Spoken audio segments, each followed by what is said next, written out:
Spanish squats. I'm going to show you two different variations that you can play with. One is going to require you to have less equipment, and one's going to require you to have a little bit more. So it depends on where you're working out. If you're at home, you're going to use option A. If you're working out in the gym, you might choose to use option B or A, whatever serves you better. So starting off, for the simpler version with less equipment, you're going to need to have a long resistance band, a heavy resistance band specifically, and an anchor point. So that might be an anchor like I have here, or maybe you have pillars in your basement, or you have a squat rack or a bench or something like that in your home. By all means, use what you got. So you're going to need a long resistance band and an anchor point, as well as a counterweight. So you can see I have a 6 kg kettlebell or a 10-pound plate, whatever's available to you. If you have a 10-pound dumbbell, that'll work too. You're going to plant your band around the back of your calf, right below the knee joint. We never want to put that pressure right on the joint. So you want to put it right underneath it, right across your calf.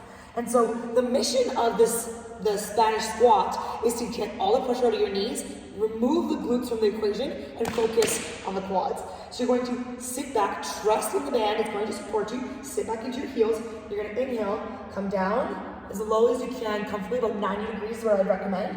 And then when you come up, I want you to stop before you get that full extension of your hips. I want you to stop at about 80 or 90% of your movement, range of motion. You're gonna come back down, back up. It's gonna keep you in your quads, keep them active the whole time.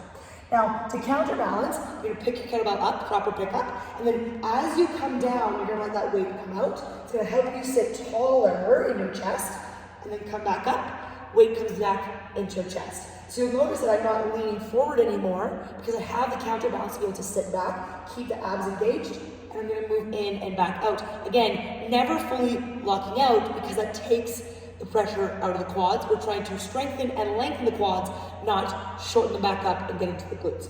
So that is the banded version, I'm gonna show you next the barbell version that you can use at home if you have a barbell or in the gym. Second variation has a barbell involved, and you're gonna need a squat rack or hooks to hang it on.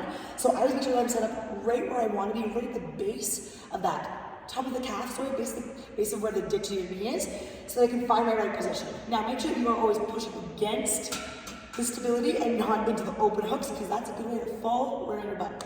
So you're gonna plant yourself in a narrow squat stance, and I'm gonna start already. I'm leaning back into it, heels heavy, toes are light, and I'm gonna sit way back, deep into my squat, and then I'm going to come back up. Again, that 90% of my squat range of motion, in and back out. Again, you can have that plate or that kettlebell up front or dumbbell to counterbalance you if that's where you're at today. But this is going to seriously change the game in your quad strength, your quad definition, as well as supporting your knees. That's one of the biggest things I've seen and heard in coaching people with this exercise, is that knee pain is really common in a squat if you suffer from knee injuries, right?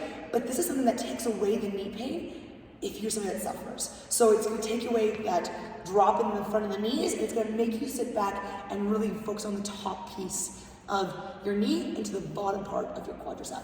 So that is your two different variations of your Spanish squat. And again, these are hands down my favorite quad builder and quad developing exercise. So I highly recommend you add it in and play. Remember to give yourself grace and start to trust your body in your balance here.